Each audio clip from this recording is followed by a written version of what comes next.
Bonjour à toutes et à tous. Voilà, je mets mon calendrier à jour. Hein, c'est les horaires des prières. Hein, on n'est pas le 19, on est le 20. Ouais, calme-toi. Ouais, je suis un croyant. Ouais, je te dis. Je sais pas, ça m'est tombé dessus un matin. Je me suis levé, j'ai dit tiens, oh, j'ai rencontré Jésus. Ouais, je sais que pour certains c'est bizarre d'entendre quoi, hein, que l'on croit en un Dieu, en un créateur. Ouais, de toute façon c'est une chance sur deux les gars, je vous le dis. Hein, le jour où on va partir, c'est... Bon, euh, alors il y a une vidéo qui tourne, mais elle tourne depuis très longtemps en réalité, depuis 5 ans au moins, concernant François Hollande, avant qu'il soit président de la République. Et à chaque fois qu'il y a un attentat, elle ressort. Hein, souvent c'est la dissidence, enfin la pseudo-dissidence, la secte, hein, les complotistes, tout ça qui la ressortent. Et cette vidéo concerne les dires de François Hollande qui, d'après les complotistes, hein, ferme-la. François Hollande laisserait entendre que le terrorisme est fomenté par le monde politique. Hein, et puis la main toute puissante hein, de... Ouais, voilà, tu vois, j'ai plus besoin de te le dire maintenant, tu sais qui hein, gouverne l'univers. Et alors c'est intéressant d'écouter plus attentivement ce que dit François Hollande. Hein, je suis pas sûr, peut-être que je me trompe. Peut-être que je me trompe, si je me trompe, tu m'excuses. Hein, comme tous, hein, d'accord, hein, faut pas non plus quand même, tu vois, faut que tu sois un petit peu quand même, tu vois, un peu de tolérance à mon égard. Hein, mais moi, je suis pas sûr que c'est ce que dit François Hollande, hein, les complotistes. Hein, ouais, regardez les attentats qu'on subit sur le sol français, en Espagne, tout ça. Hein, bon, il paraît d'ailleurs, en Espagne, il y a eu une manifestation anti-israélienne et tout. Ouais, et là, ils ont dit, ouais, l'OTAN en Espagne, il est Mossad. Ouais, ils font des jeux de mots comme ça, du mec, ils progressent dans leur communication. Hein. Je sais plus ce que j'étais en train de dire. Ouais, parce que tout le temps, la main, tu vois, il y a toujours la main complotiste sur tout, tu vois. Le terrorisme n'existerait pas, d'après eux. Hein. C'est tout ça, organisé. Hein. Oui, bien sûr. Et donc, cette fameuse vidéo, elle tourne et enfin, les gens l'écoutent pourtant la vidéo. Et c'est vrai que quand tu lis les commentaires, les gens vont dire ah, vous avez vu, François Hollande, il a fait des révélations. Voilà, les attentats, tout cela sont fomentés. Alors, tu as le droit à tout. Bon, Israël, bien sûr, c'est la Ligue 1. La CIA, Ben Laden, il paraît qu'il est pas mort, tu vois. Ben Laden, il est toujours, tu vois, sur son chameau. Tu vois. Enfin voilà, alors moi, je me suis dit, tiens, hein, je vais écouter ce que dit cette vidéo. C'est vrai que quand je l'écoute à l'époque, quand je l'écoute aujourd'hui, j'entends plus du tout la même chose. Hein, bon, déjà à l'époque, j'entendais, mais là, je me dis, c'est vrai que c'est pas tout à fait ce qu'il dit quand même. Ou même on exagère un petit peu quand même. On entend toujours ce qu'on a envie d'entendre finalement. Ouais, c'est extraordinaire hein, comment la nature humaine elle est capable de, tu vois, de transformer, d'entendre même ce qu'elle a envie d'entendre.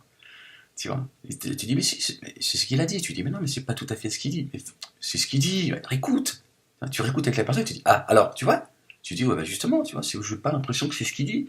T'es sûr qu'il dit que les attentats n'existent pas et tout ça, c'est ouais,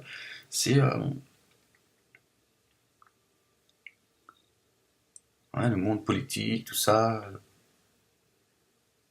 les autres là qui organisent tout ça. Je suis pas sûr que c'est. Alors, on va l'écouter ensemble si vous voulez.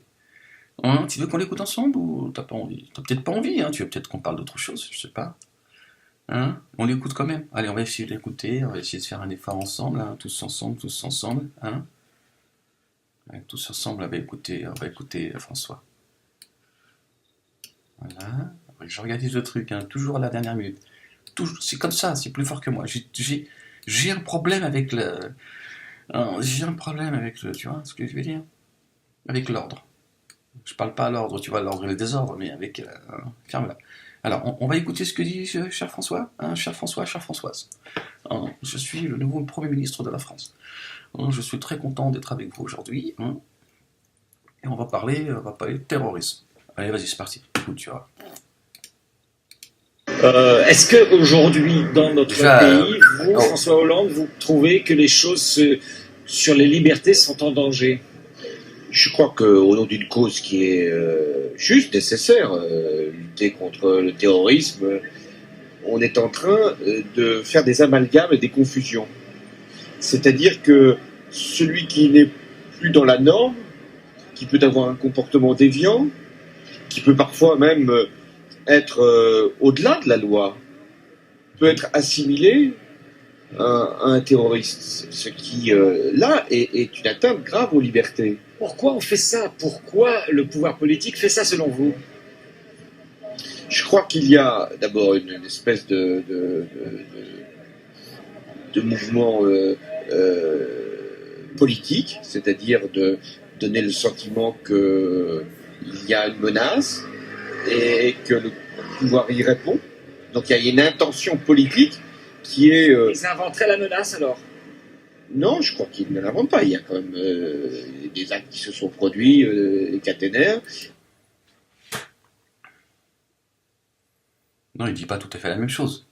Il dit qu'il y a une menace qui est réelle, mais ce que dénonce François Hollande, c'est pas le complot. C'est parfois, ce qui est grave, c'est vrai, c'est que le monde politique laisse croire que nous sommes dans un moment où la menace terroriste est à deux doigts de nous frapper pour mettre la population dans la terreur et pour pouvoir mieux la manipuler. Voilà. Mais à aucun moment, jusque-là en tout cas, on va écouter la vidéo jusqu'où, à aucun moment il dit non, non, tout ça est fomenté par le monde politique. Hein, en tout cas, c'est pas ce qu'il dit. Hein. Sinon, tu vas changer tes oreilles chez Midas. Hein. Mais on lui donne un sens qui n'est pas le bon et on lui donne une portée, on en fait un acte terroriste comme pour justifier l'intervention sécuritaire du pouvoir et son efficacité. Et puis On lui donne un sens qui n'est pas tout à fait le même. Il choisit des mots. Et il faut juste savoir ce qu'il y a derrière les mots. Et on lui donne une portée, voilà, pour voilà, donner un sentiment d'insécurité et de dire bon, votez pour moi, je vous apporterai la sécurité. Ou alors pour faire une diversion, pour ne pas tu vois, devoir répondre ou faire oublier une certaine conjoncture, etc., etc., tu vois. Ou pour ceux qui auraient la conjonctivite, tu vois, c'est une façon de les soigner. deuxièmement, il y a une forme de dérive sécuritaire qui justifie des lois sans cesse plus répressives au nom d'une menace qui parfois est réelle et parfois, on le voit bien, est virtuelle ou voire même inexistante. Qui est parfois réelle et parfois elle est virtuelle, voire inexistante. Tu vois. C'est-à-dire que le monde politique parfois s'amuse à faire croire qu'on est on est dans la zone rouge, ce qui n'est pas vrai. Ça c'est grave. C'est d'ailleurs aussi un manque de respect total à l'égard des familles qui ont été frappées. Tu vois. Mais bon, c'est le monde politique aussi. Voilà, à un moment donné, tu vois, faut que tu reviennes vite à la réalité, tu vois. Faut pas non plus. Donc quand ils viennent, tu vois, ils chialent, tu lui dis oui, mais il y a quelques temps là. Hein, il y a quelques semaines, là, tu étais en train de nous faire peur avec tout ça. Donc, qu'est-ce qui se passe? Hein, tu vois. Pourquoi il invente le pouvoir alors? Peut-être pour montrer une efficacité qui, sur d'autres terrains, notamment économiques et sociaux, n'est pas forcément au rendez-vous. Donc c'est grave vos accusations, M. Hollande, là. Bah, je pense que c'est grave. Enfin, mettre en cause des hommes et des femmes, les priver de liberté, les accuser de terroristes, c'est grave. Ça veut dire que parfois on accuse des gens, voilà, on va perquisitionner des gens, etc., etc. Voilà, donc ça veut dire que c'est le monde médiatico-politique qui participe à cela, consciemment ou inconsciemment, c'est à vous de juger, et parce qu'on veut mettre les gens dans la peur, parce que sur d'autres plans, voilà, ils sont, les sondages sont en chute libre, etc., etc. Donc ils disent bon, l'économie ça va pas, ceci ça va pas, donc hop, on va faire peur aux gens, et en mettant les gens, la population dans la peur, on leur fait oublier l'essentiel. Voilà. Mais à aucun moment il dit que ces attentats sont fomentés par le monde politique. C'est eux qui font couler le sang.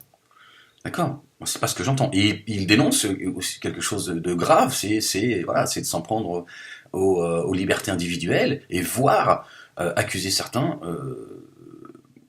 d'être des terroristes potentiels, alors qu'en fait, il n'y a rien derrière tout ça, c'est que du vide.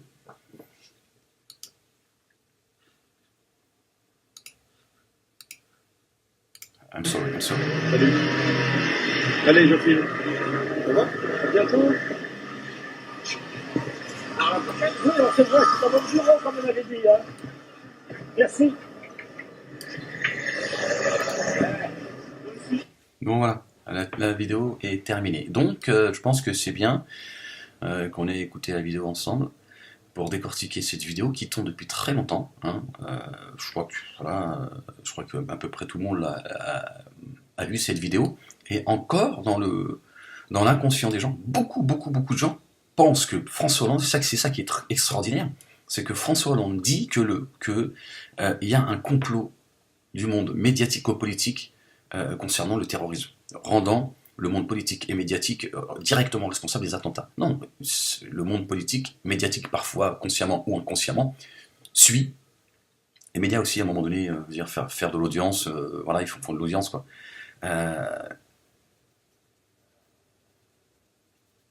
Je sais plus ce que j'étais en train de dire.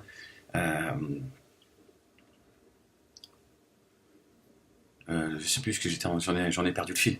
Et donc, ouais, ce qu'il y a d'extraordinaire, c'est que encore aujourd'hui, certains entendent de la bouche de François Hollande, qui a tenu ses propos il y a plus de 5 ans, il me semble-t-il, disant, selon eux, selon ce que eux entendent, que le monde politique et médiatique sont derrière certains attentats qui ont frappé la France, enfin l'Europe. Alors que ce n'est pas du tout ce qu'il est en train de dire. Au contraire, il dit même le contraire. Il dit non, voilà.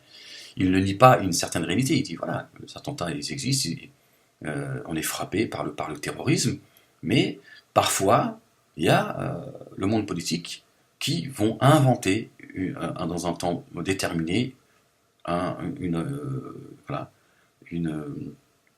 un terrorisme virtuel qui n'existe pas. On fait peur aux gens pour orienter, voilà, pour faire diversion du moment, quoi. Parce que voilà, parce que ils ont rien d'autre à proposer et surtout ils veulent faire fi, ils veulent voilà.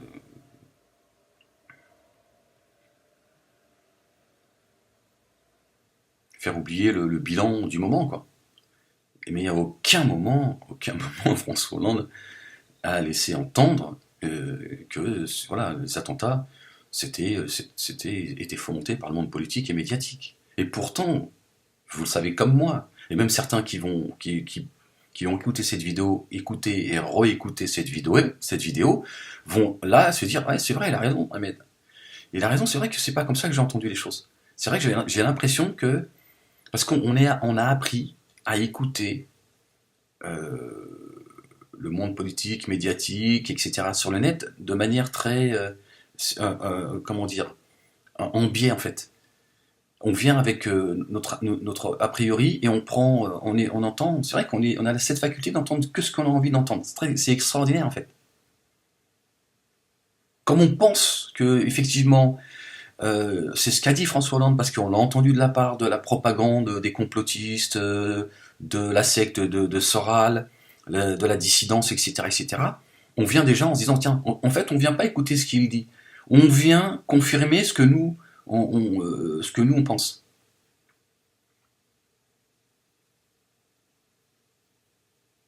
C'est comme ça que je l'ai entendu à une époque. Parce que je ne voulais pas m'emmerder à faire l'effort intellectuel d'entendre ce qu'il lui dit. Parce que moi, j'ai envie d'entendre.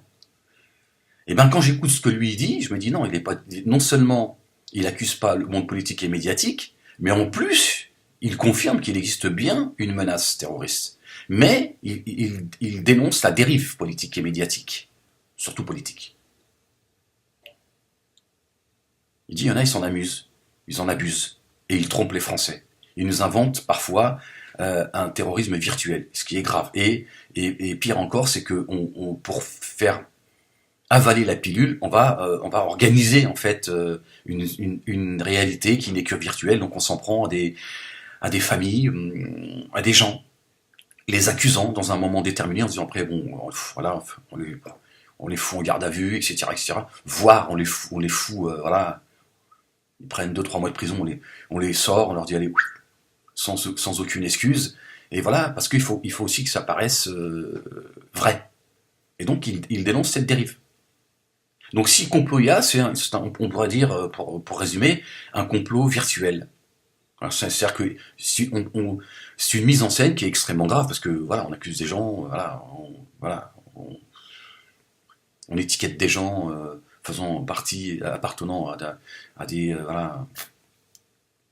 réseaux terroristes, etc., etc., alors que c'est pas du tout vrai. Et en plus, on brouille les pistes, et voilà, on habitue les gens avec ça. Non, c'est pas du tout responsable. C'est clair que c'est quelque chose qui est extrêmement grave. Je suis pas en train de dire bon voilà, tout ça est virtuel. Non, c'est extrêmement grave de la part des hommes et des femmes politiques qui s'amusent avec ça, et c'est complètement irrespectueux. C'est même dégueulasse à l'égard des familles qui eux ont été touchées dans leur chair. Voilà ce que dénonce François Hollande. Il a jamais dit que le complot venait du monde politique et médiatique. Il faut qu'on revienne à la raison très vite, parce que c'est vrai que c'est plus possible qu'on n'ait plus la faculté, qu'on n'arrive plus à écouter ce que les gens disent, et qu'on fasse parler les gens, parce que c'est ce qu'on fait en fait. Moi, c'est comme ça que j'ai entendu François Hollande à une époque, même si j'en avais un peu rien à foutre, pour être franc avec vous, de ce qu'il disait, j'avais mon idée, et puis voilà. Mais voilà, j'entendais dans ses propos qu'effectivement, le monde politique, parfois, peut être fourré derrière des attentats. On a laissé faire, on est au courant, etc., etc. Non, je crois plutôt en réalité qu'il y a euh,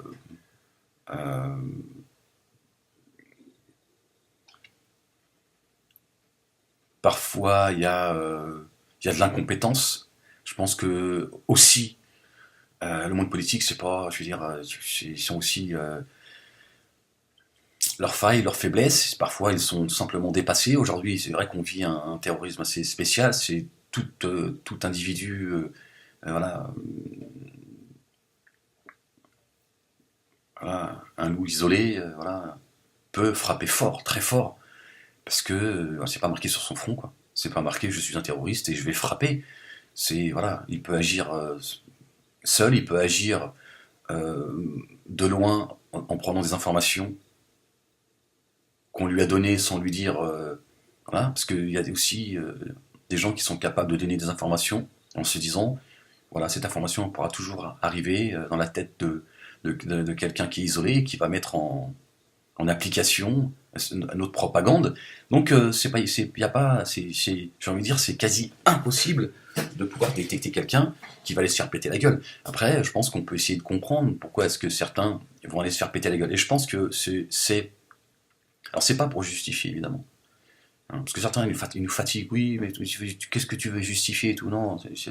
Et comprendre, c'est pas justifier.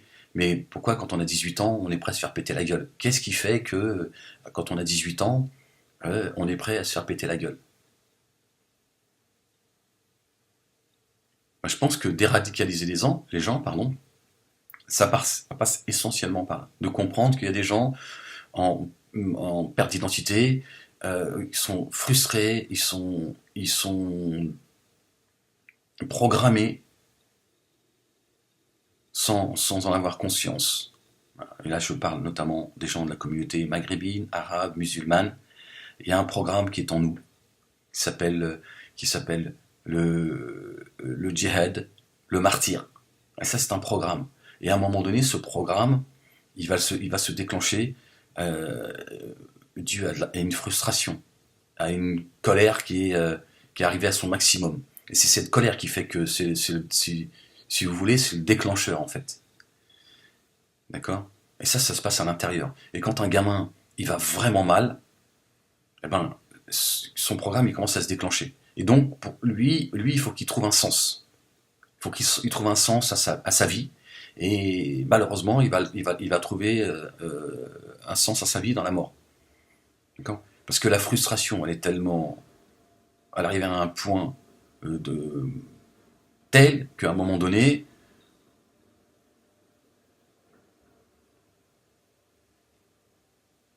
il est prêt à croire à ce qu'il aurait refusé en étant, s'il avait été...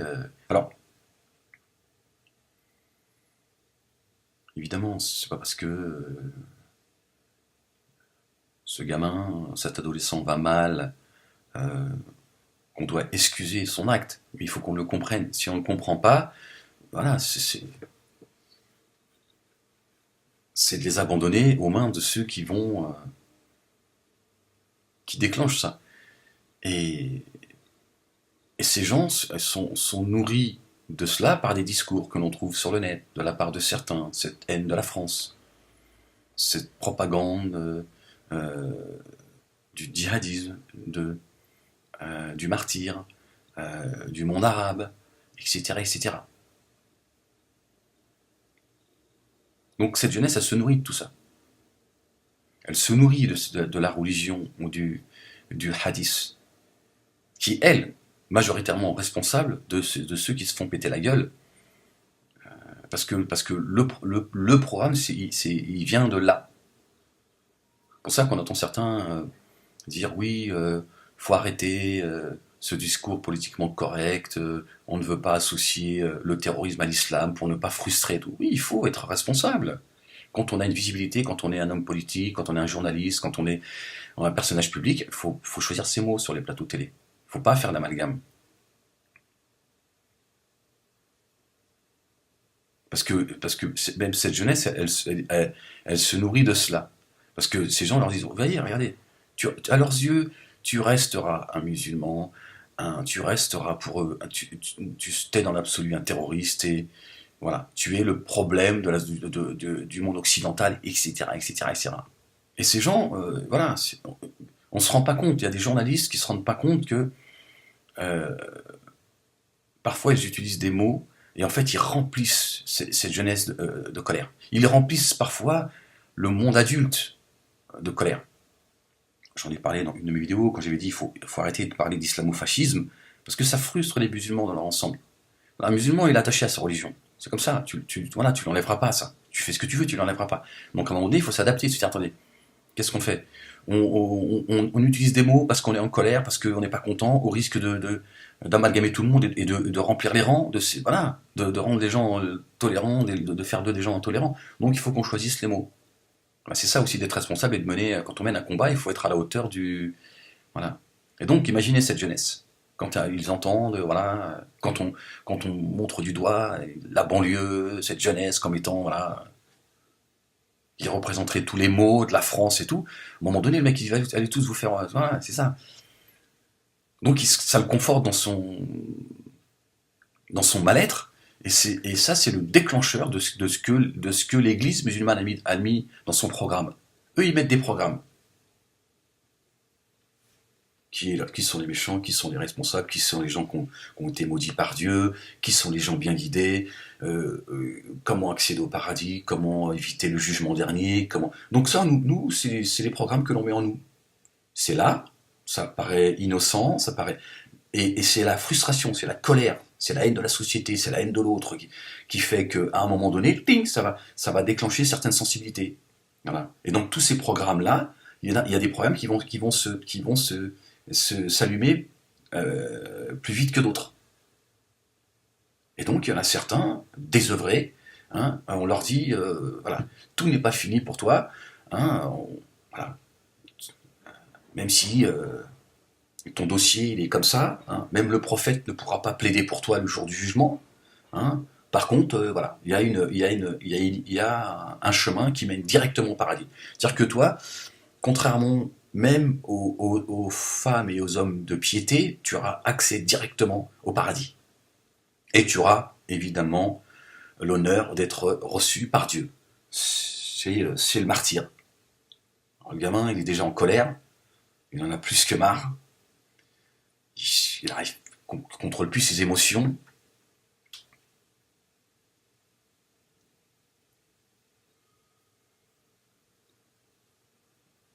Et à un moment donné, il franchit le pas.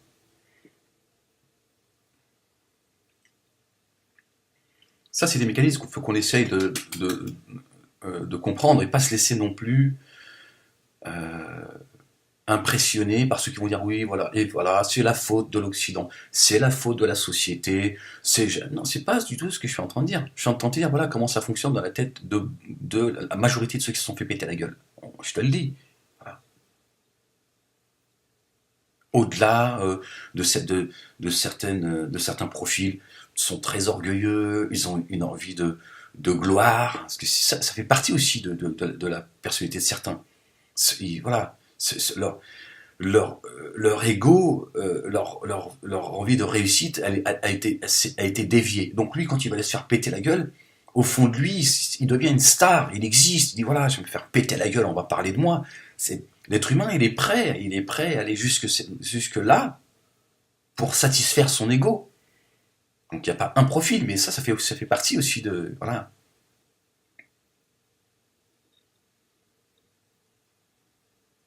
De ces profils qui voilà sont très imbus d'eux-mêmes, ils veulent faire la révolution, etc. Mais on leur dit voilà, ta révolution, il faut qu'elle ait un sens et il faut qu'elle te soit profitable.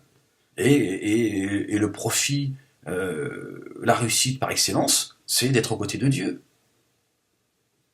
et d'arriver sous le trône de Dieu. Hein, c'est le martyr. Et le martyr, voilà comment ça se passe. Ben ça, il faut que vous l'entendiez. Ça, c'est ce programme-là, il est en nous. On l'amène avec beaucoup plus de subtilité, évidemment. À coup de versets coraniques que l'on travestit. La religion des hadiths, bon, elle va jusqu'à expliquer la parole de Dieu, c'est ça veut dire que la religion du hadith, ce qu'il faut que vous compreniez, hein, c'est que c'est la raison de l'homme qui explique la sagesse de Dieu. Ces gens nous disent, voilà, c'est par nous qu'il faut passer pour que vous compreniez ce que Dieu dit. L'Église musulmane, hein, ce pseudo-savant, ses imams, ses prédicateurs, etc., hein, qui nous culpabilisent, qui nous empêchent de penser, de réfléchir, d'apporter la contradiction, d'être en désaccord avec eux, de rejeter en bloc leur saloperie.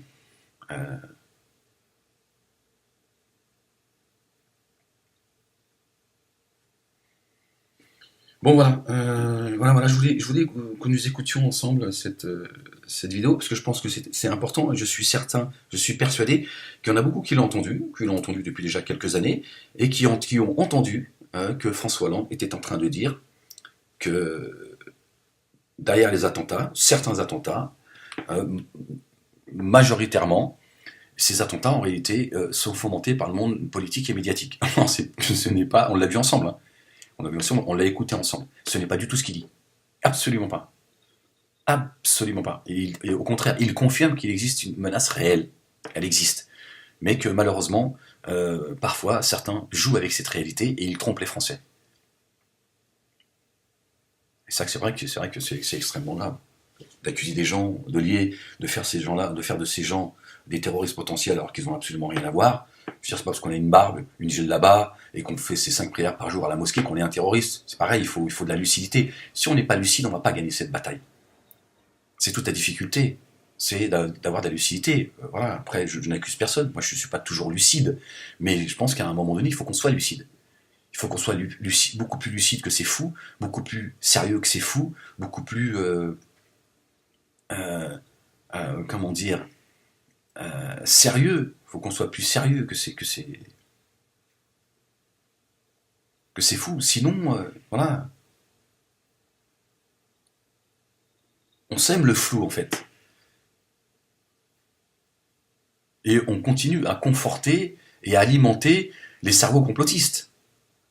Cette vidéo, elle a fait des dégâts extraordinaires, et elle continue, elle tourne, et les gens entendent ça. Regardez.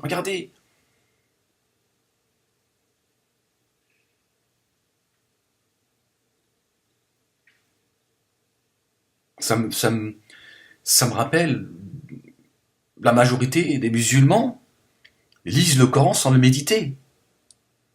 Là, on écoute François Hollande sans, si je voulais être un petit peu la provocation, sans le méditer. On médite pas ce qu'il dit. C'est la même chose. On récite le Coran, mais on n'écoute pas ce que le Coran y dit. Par contre, on le récite avec une belle voix, C'est presque de la R&B. Tiens, c'est beau. C'est vrai que c'est beau. C'est vrai que la parole de Dieu, la parole du Coran quand elle est psalmodiée, c'est vrai que moi personnellement, ça me donne des frissons quand c'est bien récité. Il y a quelque chose.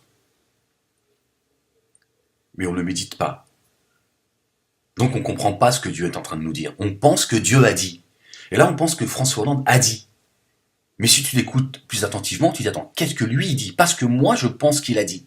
Ou ce que moi j'ai bien envie d'entendre. Ah oui, on l'a écouté ensemble. C'est pas du tout ce qu'il dit. Hein. Ce n'est pas du tout ce qu'il dit.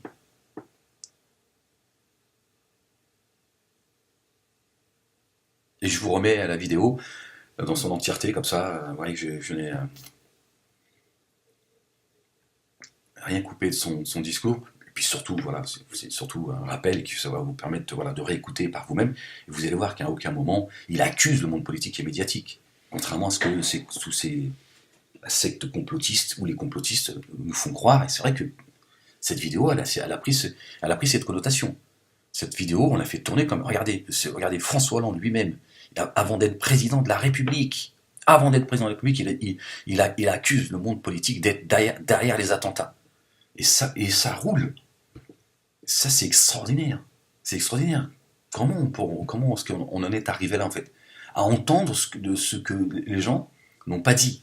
Et moi, je suis bien placé pour ça, parce qu'on m'accuse souvent de dire des choses que je n'ai pas dites. Je me dis, mais attends, ils font exprès, ils sont cons, je veux dire, ils prennent des cours pour être aussi cons, tu vois, ils prennent des cours du soir, c'est quoi le truc?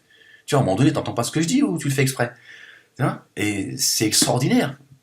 Quelle est cette capacité? Alors moi, je sais pas comment l'expliquer, mais comment se fait-il que on a cette capacité d'entendre ce qu'on a envie d'entendre, alors que la personne en face, elle parle de manière très claire. C'est extraordinaire. C'est extraordinaire de manquer de clairvoyance comme ça.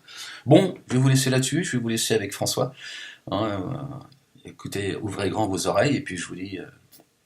je traite d'actualité aussi, parce que les gens m'ont dit, ouais, mais tu peux traiter un petit peu d'actualité, parce que bon... mais tu peux avoir ton avis. Hein. Bon, malheureusement, l'actualité, elle est pour... Moi, je pourrais bien vous parler de Neymar, si vous voulez. On peut parler foot, si vous voulez. Hein. C'est un peu mon truc, mais bon. Bon, allez. Bonne écoute, et je vous dis à très vite. Portez-vous bien, peace. Est-ce qu'aujourd'hui, dans notre pays, vous, François Hollande, vous trouvez que les choses sur les libertés sont en danger?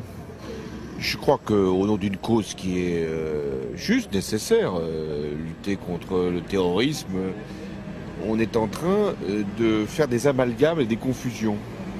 C'est-à-dire que celui qui n'est plus dans la norme, qui peut avoir un comportement déviant, qui peut parfois même être au-delà de la loi, peut être assimilé à un terroriste. Ce qui, là, est une atteinte grave aux libertés. Pourquoi on fait ça? Pourquoi le pouvoir politique fait ça selon vous? Je crois qu'il y a d'abord une espèce de mouvement politique, c'est-à-dire de donner le sentiment qu'il y a une menace et que le pouvoir y répond. Donc il y a une intention politique qui est... Ils inventeraient la menace alors? Non, je crois qu'ils ne l'inventent pas. Il y a quand même des actes qui se sont produits, les caténaires, mais on lui donne un sens qui n'est pas le bon, et on lui donne une portée, on en fait un acte terroriste comme pour justifier l'intervention sécuritaire du pouvoir et son efficacité.